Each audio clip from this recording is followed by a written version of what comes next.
आदतें किस तरह आपकी पहचान बनाती हैं और इसके विपरीत? ऐसा क्यों होता है कि बुरी आदतों को बार बार करना आसान होता है और अच्छी आदतों को डालना मुश्किल होता है? दैनिक आदतों को सुधारने की तुलना में कुछ चीजें आपके जीवन पर अधिक प्रभाव डालती है। इसलिए संभव है कि अगले वर्ष इस समय तक आप कुछ बेहतर करने की बजाय वही कर रहे होंगे जो अभी कर रहे हैं। गंभीर प्रयास और यदाकदा प्रेरणा के अचानक फूट पड़ने के बावजूद अच्छी आदतों को कुछ दिन से अधिक बनाए रखना कठिन लगने लगता है। शारीरिक अभ्यास, ध्यान, लिखना या खाना बनाना जैसी आदतें 1 या 2 दिन के लिए तो ठीक लगती है, लेकिन बाद में यह तकलीफ देह लगने लगती है। हालाँकि एक बार आदतें पड़ जाएँ तो वे आपके साथ हमेशा के लिए टिकी ही रहती है, खास तौर पर अवांछित आदतें। भले ही आपकी मंशा अच्छी हो, लेकिन अस्वास्थ्यकर आदतें जैसे जंक फूड खाना, बहुत अधिक टीवी देखना, टालना या धूम्रपान छोड़ना असंभव सा लगता है। आदतों को बदलना 2 कारणों से चुनौती भरा होता है। हम गलत चीज़ बदलने की कोशिश करते हैं और हम गलत तरह से अपनी आदतों को बदलने की कोशिश करते हैं। इस अध्याय में मैं पहले बिंदु पर बात करूंगा, बाद के अध्याय में दूसरे बिंदु का उत्तर दूंगा। पहली गलती यह कि हम गलत चीज़ों को बदलना चाहते हैं। व्यवहार में मैं जो कर रहा हूँ उसे समझने के लिए 3 स्तरों को समझना होगा जिनमें बदलाव होता है। आप इसकी कल्पना प्याज की परतों के साथ कर सकते हैं। पहली परत, आपके परिणामों में बदलाव। इसका संबंध आपके परिणामों को बदलने से होता है। वजन घटाना, पुस्तक प्रकाशित करना, स्पर्धा जीतना, आपके अधिकांश लक्ष्य परिवर्तन के इस स्तर से ही जुड़े होते हैं।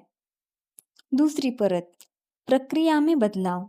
इस स्तर का संबंध अपनी आदतों और प्रणालियों को बदलने से होता है।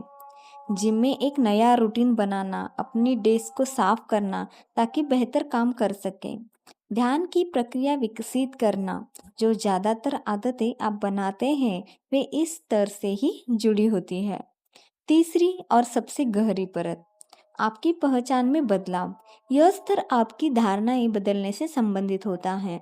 दुनिया के बारे में आपकी राय, खुद की इमेज, खुद को और दूसरों को देखने का तरीका, अधिकांश धारणाएं, अनुमान और पूर्वाग्रह इसी स्तर से संबंधित होता है। हम्म, आपको जो प्राप्त होता है वे परिणाम होते हैं। प्रक्रिया वे हैं जो आप करते हैं।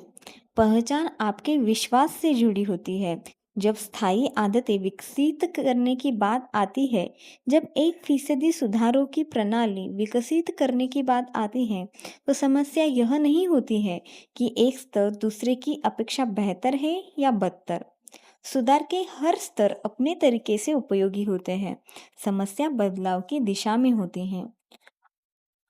कई लोग अपनी आदतों में बदलाव की प्रक्रिया इस बात पर केंद्रित करते हैं कि वे क्या अर्जित करना चाहते हैं।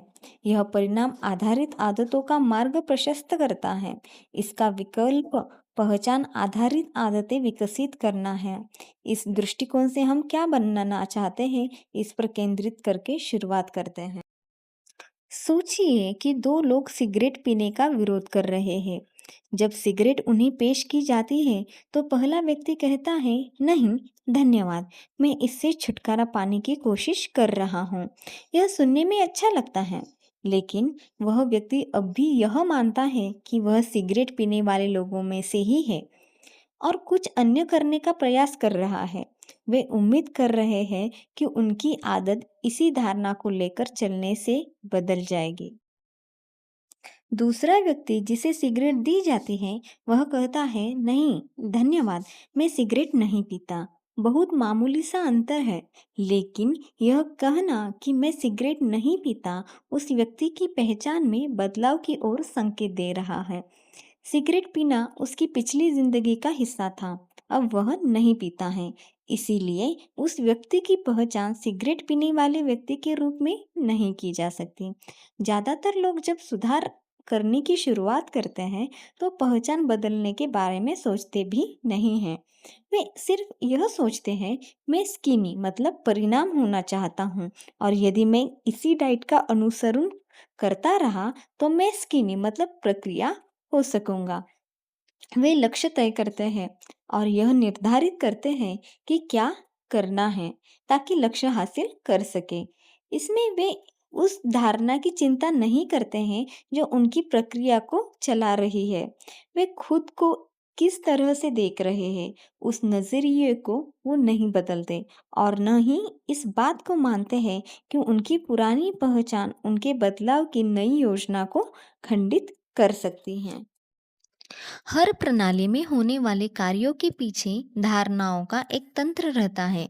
लोकतंत्र की प्रणाली आज़ादी, बहुमत का शासन और सामाजिक समानता की धारणा पर टिकी है। तानाशाही की प्रणाली अलग धारणाओं पर टिकी है, जिसमें सारे अधिकार किसी एक के हाथ में होते हैं और कठोर आज्ञापालन होता है। लोकतंत्र में आप कई तरीके सोच सकते हैं ताकि अधिक से अधिक वो लोग वोट दे, लेकिन इस तरह के बदलाव की उम्मीद तानाशाही में नहीं होती है। यह तानाशाही प्रणाली की पहचान नहीं है। वोट देना ऐसा व्यवहार है जो कुछ तरह की धारणाओं में असंभव है। चाहे हम किन्हीं व्यक्तियों, संगठनों या समुदायों की बात करें, लेकिन इस तरह का पैटर्न वहाँ भी होता है। धारणाओं और अनुमानों के कुछ ढांचे होते हैं जो प्रणाली को आकार देते हैं। इसमें निहित आदतों से पहचान बनती है। जो व्यवहार स्वयं के प्रतिकूल होगा वह लंबे समय तक नहीं चलेगा। यदि आप अधिक पैसा चाहते हैं और आपकी पहचान उन लोगों में से है जो कमाने से अधिक खर्च करते हैं, तो आप हमेशा अर्जित करने की बजाय खर्च करने में ही प्रवृत्त होते रहेंगे। आप अच्छी सेहत चाहते हैं, लेकिन यदि आप हमेशा आराम को ही प्राथमिकता देते रहेंगे, तो शरीर की ट्रेनिंग की बजाय आप आराम करते रहेंगे। यदि आप अपने जीवन की पुरानी धारणाओं को नहीं बदलते हैं, तो अपनी आदतों को बदलना बहुत मुश्किल है। आपके पास एक नया लक्ष्य और नई योजना हो सकती है, लेकिन आप क्या है, आपने उसे नहीं बदला। बोल्डर, कोलोराडो के उद्यमी ब्रायन क्लार्क की कहानी इसका उत्तम उदाहरण मानी जा सकती है। ब्रायन ने मुझे बताया कि जहाँ तक मुझे याद है कि मुझे अपने नाखून चबाने की आदत रही है। जब मैं छोटा था तब घबराहट में नाखून चबाने से इस आदत की शुरुआत हुई थी। बड़े होने पर यह अवांछित आदत में तब्दील हो गई। एक दिन मैंने सोचा कि तब तक नाखून नहीं चबाना है जब तक वे बढ़ न जाए। अपनी इच्छा शक्ति से मैंने वह कर दिखाया। फिर ब्रायन ने कुछ चमत्कारिक किया। मैंने अपनी पत्नी से कहा कि पहली बार मेरा मैनिक्योर करा दे। मेरा सोचना था कि यदि मैंने नाखूनों के लिए पैसा देना शुरू कर दिया तो मैं उन्हें चबाऊंगा नहीं, और इसने काम कर दिखाया। लेकिन केवल पैसे के कारण नहीं, मेरे नाखून मैनिक्योर के कारण सुंदर हो गए थे। यह पहली बार मैंने देखा। मैनिक्योर करने वाले ने भी कहा कि मेरे नाखून यदि चबाए न जाएं तो ये वास्तव में स्वस्थ और आकर्षक है। अचानक मुझे मेरे नाखूनों पर गर्व होने लगा।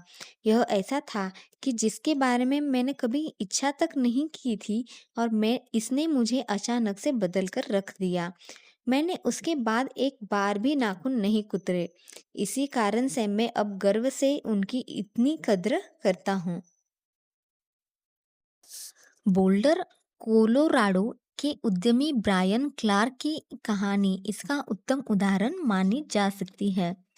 ब्रायन ने मुझे बताया कि जहाँ तक मुझे याद है कि मुझे अपने नाखून चबाने की आदत रही है। जब मैं छोटा था तब घबराहट में नाखून चबाने से इस आदत की शुरुआत हुई थी। बड़े होने पर यह अवांछित आदत में तब्दील हो गई। एक दिन मैंने सोचा कि तब तक नाखून नहीं चबाना है जब तक वे बढ़ न जाए। अपनी इच्छा शक्ति से मैंने वह कर दिखाया। फिर ब्रायन ने कुछ चमत्कारिक किया। मैंने अपनी पत्नी से कहा कि पहली बार मेरा मैनिक्योर करा दे। मेरा सोचना था कि यदि मैंने नाखूनों के लिए पैसा देना शुरू कर दिया तो मैं उन्हें चबाऊंगा नहीं, और इसने काम कर दिखाया। लेकिन केवल पैसे के कारण नहीं, मेरे नाखून मैनिक्योर के कारण सुंदर हो गए थे। यह पहली बार मैंने देखा। मैनिक्योर करने वाले ने भी कहा कि मेरे नाखून यदि चबाए न जाएं तो ये वास्तव में स्वस्थ और आकर्षक है। अचानक मुझे मेरे नाखूनों पर गर्व होने लगा। यह ऐसा था कि जिसके बारे में मैंने कभी इच्छा तक नहीं की थी, और मैं इसने मुझे अचानक से बदल कर रख दिया। मैंने उसके बाद एक बार भी नाखून नहीं कुतरे। इसी कारण से मैं अब गर्व से उनकी इतनी कद्र करता हूँ। जब आदत आपकी पहचान का हिस्सा बन जाए तो वह प्रेरणा का भीतरी स्वरूप होता है। यह कहने के लिए एक ऐसी बात है कि मैं इसी तरह का व्यक्ति हूँ जो यह चाहता था। यह उससे बहुत अलग है कि मैं ऐसा व्यक्ति हूँ जो ऐसा ही है। किसी पहचान विशेष पर यदि आप गर्व अनुभव करते हैं तो आप उतने ही अधिक प्रेरणा से भरे होंगे और उससे संबंधित आदतों से जुड़े होंगे। यदि आप अपने बालों के लुक पर गर्व करते हैं तो आप कई तरह की आदतें इसकी देखरेख से संबंधित बना चुके होंगे। यदि आपको अपने बाइसेप्स पर गर्व है तो आप कभी भी शरीर के ऊपर के हिस्से का वर्कआउट बंद नहीं करेंगे।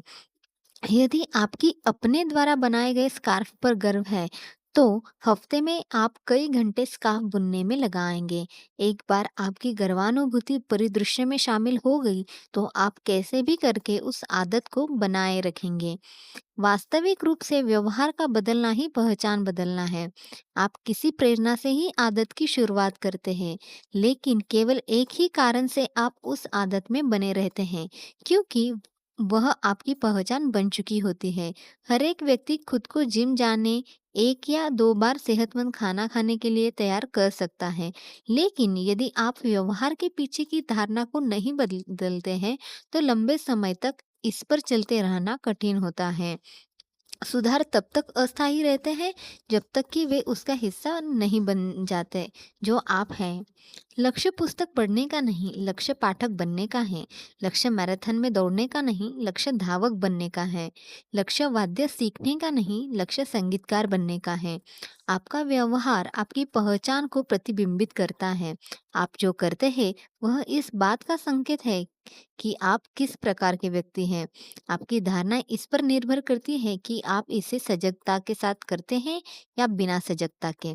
शोध बताते हैं कि एक बार व्यक्ति किसी पहचान के एक पहलू पर धारणा बना लेता है तो वह उस धारणा के साथ और जुड़ता चला जाता है।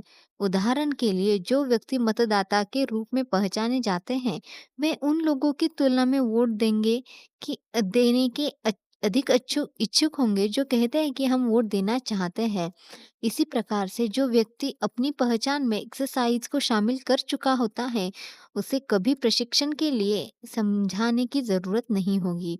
सही करना आसान है। कुल मिलाकर जब आपका व्यवहार और आपकी पहचान दोनों एक हो जाते हैं तो आपकी व्यवहार बदलने की आवश्यकता नहीं होती है। आप उसी तरह से व्यवहार करते हैं जैसे आप हैं। आदत बनने के सभी पहलुओं की तरह यह भी दुधारी तलवार है। जब यह आपके लिए काम करती है तो पहचान बदल जाती है और आत्म सुधार का शक्तिशाली बल मिलता है।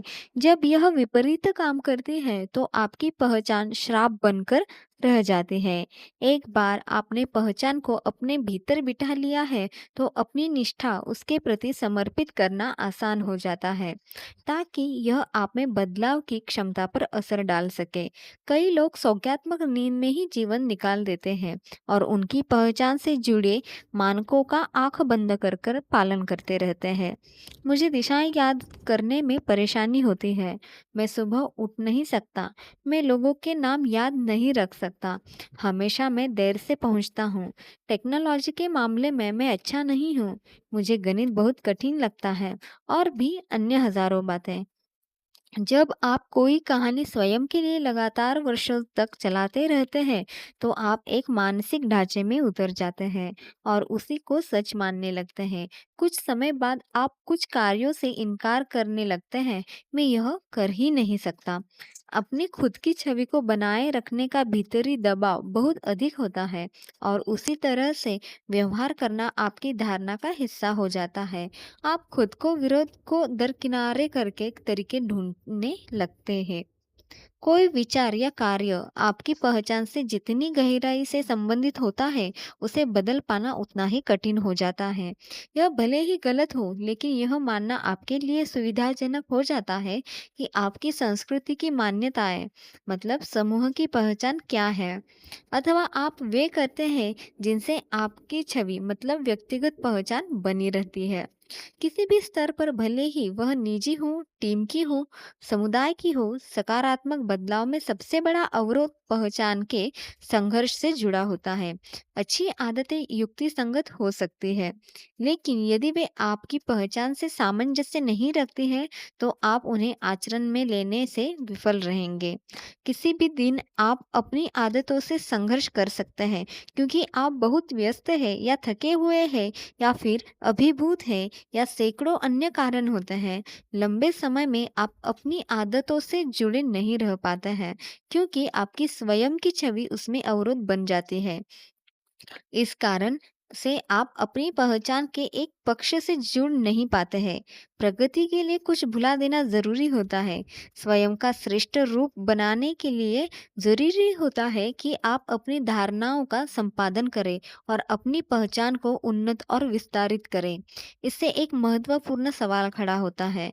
यदि आपकी धारणाएं और दुनिया के प्रति आपका नजरिया आपके व्यवहार में महत्वपूर्ण भूमिका निभाता है, तो आखिर में वे विकसित कैसे होते हैं? आपकी पहचान बनती किस तरह से है? और आप आपकी पहचान के नए पहलुओं पर कैसे ध्यान दे सकते हैं, जो आपके सहायक होते हैं, और धीरे-धीरे उन चीज़ों को भी हटा सकते हैं जो आपकी राह में बाधा डालते हैं?